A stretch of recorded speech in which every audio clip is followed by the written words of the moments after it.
Hello there, you amazing viewers and subscribers, and welcome to a new Doctor Who review for today. So in this review, as you can tell by the intro, I'm going to be reviewing Doctor Who, The Trial of a Time Lord. Yes, unfortunately, I have to say I've been on trial myself, and I managed to escape the verdict. Yes, really quite well, actually. So anyway, I thought, why not dive into the Doctor's trial?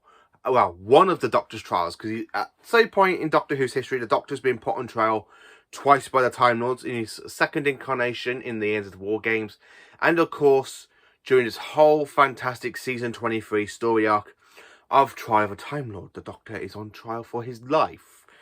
Yes, what can actually go wrong in Doctor Who Trial of the Time Lord? So let's dive into Doctor Who Trial of the Time Lord. So before I get into this review, I'm going to show you what I own of the story.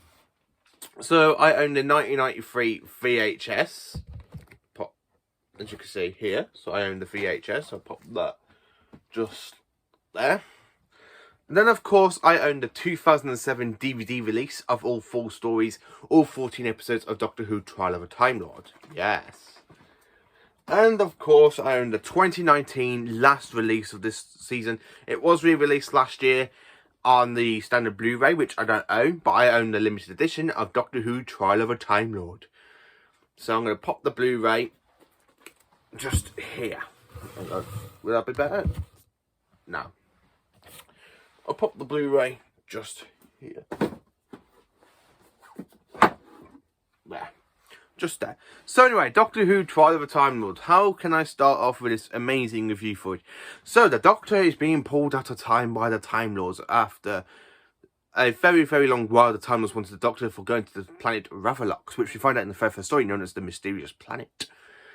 So what can I tell you about Doctor Who Trial of a Time Lord? Now, again, as I say, the Doctor is literally been pulled out of time by the Valiard and the High Council of the Time Lords to be stand on trial. And although the Doctor does try and wiggle out of it straight away, he goes, I am the Lord President of Gallifrey, which means you can't put me on trial. Doctor, since you have not been on Gallifrey for a while, you're no longer the President. He goes, oh, is that legal? Technically, but I won't hold it against you. I do like Colin Baker as the 6th Doctor in this season, because he's got some great moments and everything else. I really do enjoy this story. Now, going to the Mysterious Planet, I like the fact when you got the Valiard. I love the fact the Doctor just calls the Valiard different names like Stacker Yard, Brickier Yard. Like, he just throws insults after insults to the Valiard, and the Valiard's just there throwing insults to the Doctor. So you kind of have like this woman Time Lord known as Gassity trying to stay in between these two, throwing very, very ridiculous names at each other, where he's calling the Doctor something, and the Doctor goes, no other than the Brickier Yard. I do like that bit. I really do like when the Doctor just throws loads of names at the Valiard, and the Valiard's just going, I'm just going to take this for a while. I'm just going to take this, but you wait until later on, Doctor. You wait until later on. I will get my moment. I'll let you have your moment of just throwing insults at me. I do like the fact that Colin's Doctor is just one of the Doctors that just keep throwing insults after insults, especially in the court where he's there moaning. He says, I protest. He goes, what now? He goes, yes, no, what are you protesting about now? And he goes, I'm not even there. See, you're showing offence that I'm not. Yes, but Doctor, it is the Matrix is showing offence from your TARDIS. Which I really do enjoy that when the Valiard just makes that point and the Doctor just goes, oh. Do you mean my TARDIS has been bugged? Like that. The Doctor just goes, you mean my TARDIS has been bugged? And the Valiard's like, oh my God, Doctor. And he got the Gassity going, what is bugged? He goes, a human term, Gassity. A human...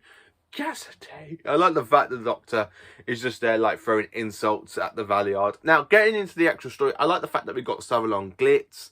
I like that we have got his friend known as Guider, something like that.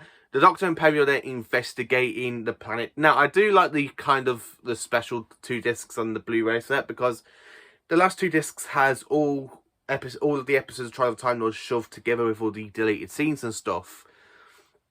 So you can actually either watch this as one on separate discs, or you can just watch it all in one go. Where on the first disc you got from episode 1 down to episode 8, and then on the next one you got episode 9 to episode 14. I really just do enjoy Trial of a Time Lord. I really think it's magnificent. Not as good as season 22 though. I do enjoy season 22 a lot more for Colin's Doctor, but I like how the Sixth Doctor in here, he's very, very more like died back and stuff, and the Doctor's friendship with Perry just basically kind of involves from when we last saw them, with them two like kind of like arguing at each other in season 22, where in this one he's just like being friendly and stuff, and he does help to destroy the mighty one, the giant robot that's sent onto Ravelox by the Andromeda systems. Now, I also do like the fact that when the Doctor clicks that Ravelox is Earth, after Earth was supposed to be destroyed by a great big giant bowl of fire, which basically set the whole planet needed to destroy the planet, but he actually moved it from our orbit to a new orbit and renamed it Ravelox.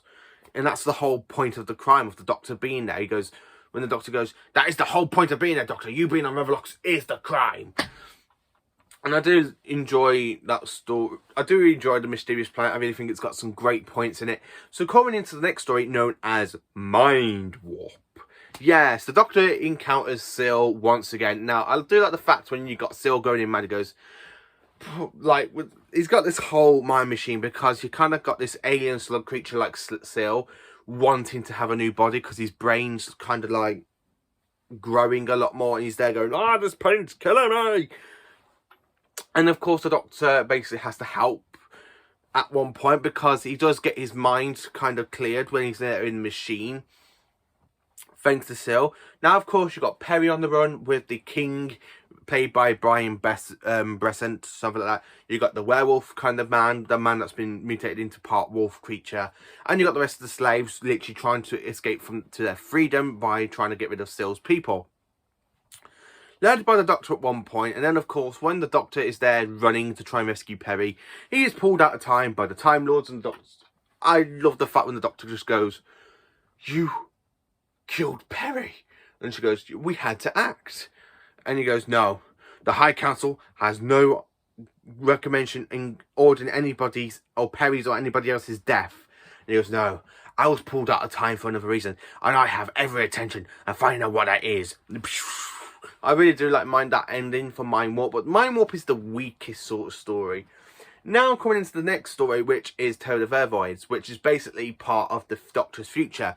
So he's there travelling with Mel, he's on the exercise bike while she's making the Doctor exercise.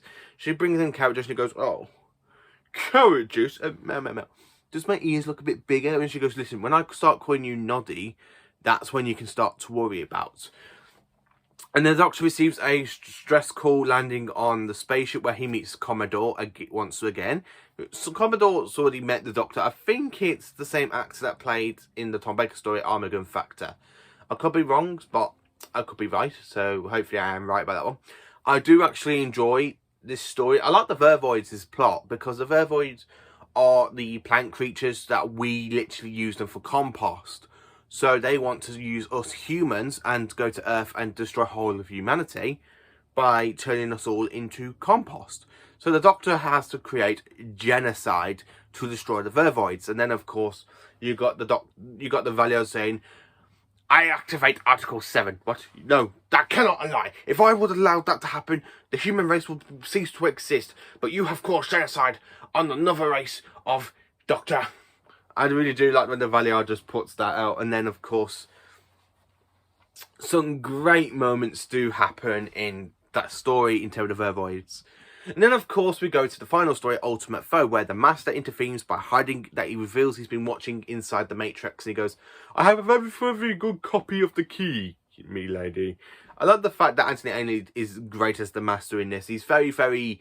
not as much as he is with Peter Davison, but he's very great as the Master in this one, because he's been manipulating the events. He brings Glitz into it. He brings Mal into it. And I love the fact when the Doctor just gives that fantastic line where he says, "In all my troubles in the universe, my battles against evil, against power-mad conspirators, I should have stayed here. The oldest civilization, rudderate, degenerate, and rotten to the core, Dalek, Santaran, Cybermen. They stood in the nursery compared to us. 10 million years of absolute power. That's what it takes to be really corrupt." I really do like that line. And when when the Doctor finds out, it says, "What? There's some darker sides in you, Doctor." I like the fact when the Doctor clicks that the Valiant is, and he goes, "Gusty, There's no way that on any Gallifreyan law that the trial can be the prosecutor and the defendant. And I love the fact that Valeyard runs away and he tries to kill the whole court by blowing the Matrix screen so he can try and get hold of the Doctor's life. I love the fact when he makes the Doctor sign a piece of paper saying the Doctor can have all the Doctor's remaining regenerations, and then he goes in and then he I love the actual bit when the Doctor's down on the sand. He goes, "This is a very odd waiting room," and all these hands just come out and grab him and he goes, "You are dead, Doctor." And he goes, "This is an illusion. I deny it." And then the hands are still like grabbing him and he goes, "This isn't happening." And then of course you got all these other hands just coming out of the sand grabbing the Doctor and he goes, "You are dead, Doctor. No." And then of course you see him getting pulled under the mud and stuff, and Glitz is just there going, "Doctor." And you got that epic moment with Glitz when he goes, "Oh, a spirit from beyond the grave." And the Doctor goes, "This isn't reality." And the Valeyard goes, "Why are you too busy bothering that imbecile?" I really do like the Doctor and the Valeyard's conversation in its final two parts. Now, there's a little bit of a story behind this one. The actual first part was written by Robert Holmes, but unfortunately he passed away before he could actually finish off writing the second part. So the Doctor Who, two new writers to Doctor Who wrote the Tale of Vervoids, had to come in and write the final part, Pip and Jane Baker, who also writes Tale of Vervoids, and of course the next story for this one, known as Time and Irani, for Sylvester McCoy's first story. When the Doctor saves the whole Gallifreyan court, and they literally go, "Doctor, all charges of you have been dropped." And I love the fact when he goes to Mel, and he's like, "Come on, Mel." She goes, "Right then, you can go back on the exercise bike, and I'll give you some carrot juice." He goes, "Carrot juice?" And she goes, "You know, I think I was a bit rash to turn down that offer of the Predator Sea." And he's like, "Oh, carrot juice. Carrot juice, carrot juice, carrot juice." And I do like it. I love the little bit of the ending where you got the Cassidy walking past the Keeper, and the Keeper turned out to be the Valeyard, and he does just that evil laugh, and it goes, and then you got the titles going into the Doctor Colin Baker. I just really do enjoy Trial of a Time Lord. This is this used to be a 5 out of 10 in my opinion, but basically it's managed to move up to 10 out of 10.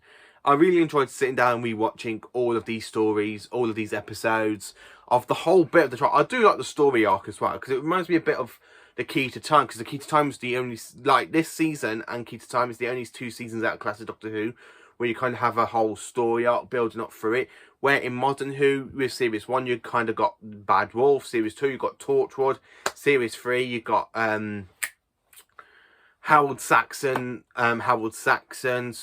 story arc going back on. Series 4, you got The Planets in the Sky. Series 5, you kind of got the Pandorica. Series 6 is basically the Doctor's death. Then the kind of arcs just draw out after a little bit after this point. And then Doctor Who Flux is just another series that way it's literally like one massive whole story, which I really enjoy. I do like episodes where you got like a whole story arc going on to it. And Trial of a Time Lord's story arc is great, to be honest with you.